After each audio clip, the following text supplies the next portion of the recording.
আর আমি আমাদের ফাউন্ডেশনের সদস্য ইঞ্জিনিয়ার সিরাজুল ইসলাম সাহেবকে, সিরাজ ভাইকে মঞ্চে আসার জন্য বলছি। ইঞ্জিনিয়ার সিরাজুল ইসলাম সিরাজ ভাইকে মঞ্চে আসার জন্য আমন্ত্রণ করছি। আমরা এতক্ষণ বিদ্যুৎ বিভ্রাটের জন্য মাইকে অ্যানাউন্স করতে পারিনি, তারপরেও মাইক্রোফোনের কিছু সমস্যা ছিল, এজন্য আমরা দুঃখিত। সিরাজ ভাই, আপনি আপনার সাংস্কৃতিক অনুষ্ঠানের জন্য তুমি নিয়ে যাও, এটা তুমি নিয়ে থাকো। আমরা কিছু আনন্দ উপভোগ চাই।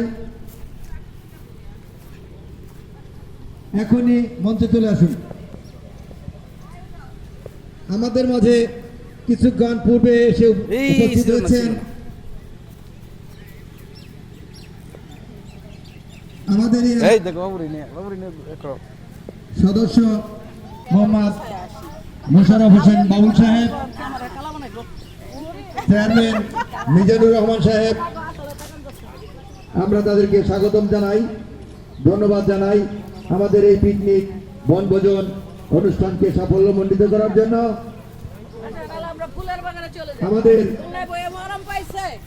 সেক্রেটারি সাহেব হুমান কবির সাহেব এই গেট টুগেদারের জন্য, এই বনভোজনের জন্য অত্যন্ত পরিশ্রম করেছেন। তিনি সারা মাস পাইকারি করছেন।